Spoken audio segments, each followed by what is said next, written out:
અંબાજી નજીક 3 બાળકોના ડૂબી જતા મોત, મૃતકોમાં 2 સગા ભાઈ, તળાવ કાંઠે પરિવારજનોનું હૈયાફાટ રુદન, કિનારે બેઠેલી બાળકી બચી ગઈ. ઊંઝા એપીએમસીમાં ઈસબગુલ વેપારીઓની બેઠક. વેપારીઓએ પોતાના પ્રશ્નો નિષ્ણાંતો સમક્ષ રજૂ કર્યા. જીએસટીના નવા નિયમો પર મૂંઝવણ દૂર કરાઈ. સાંસદ પદેથી રાજીનામાની અટકળો વચ્ચે યુસુફ પઠાણનું મહત્વનું નિવેદન.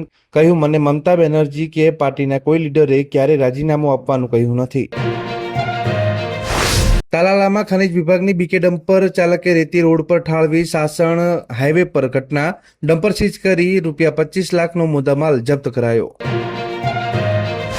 જીપીએસસીની 4 જાહેરાતોની એક જ દિવસે પરીક્ષા. 19 જિલ્લાના 233 સેન્ટર પર એક્ઝામ. 268 જગ્યા માટે 75,000 ઉમેદવાર. દિવ્યાંગો માટે ખાસ વ્યવસ્થા કરાઈ. બનાસકાંઠાના ડીસા તાલુકાના જૂના ડીસા ગામમાં ગ્રામ પંચાયત સામે ભ્રષ્ટાચાર ગંભીર આક્ષેપો થયા છે. આ મામલે ગામના એક યુવાને પોતાના સમર્થકો સાથે ગ્રામ પંચાયત કચેરી ખાતે ભૂખ હડતાલ શરૂ કરી. પાટણની સિધેમ સોસાયટીમાં પીવાનું પાણી બન્યું ઝેર. લેબ રિપોર્ટમાં ચોંકાવનારો ખુલાસો. 10,000થી વધુ લોકોના સ્વાસ્થ્ય પર તોલાતું જોખમ. ધારપુરમાં સ્વતંત્ર તલાટી અપાતા લોકોની હાલાકી દૂર થશે. પાટણ તાલુકા પંચાયત સદસ્યની રજૂઆત બાદ નિમણૂક કરવામાં આવી છે. જોકે જન્મ અને મરણના પ્રમાણપત્ર નીકળશે. વહીવટી પ્રક્રિયા સુચારુ બનશે.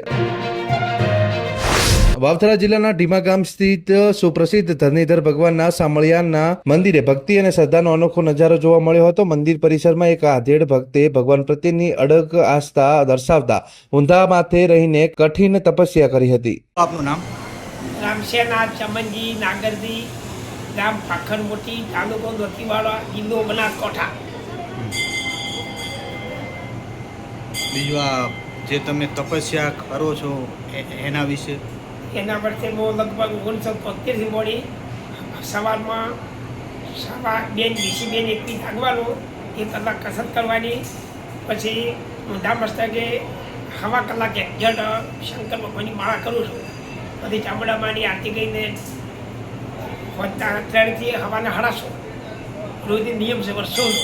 કોઈ બી મંદિરમાં જુઓ તો 1 કલાક 1/2 કલાક ઊંધા મસ્તકે માળા કરવી.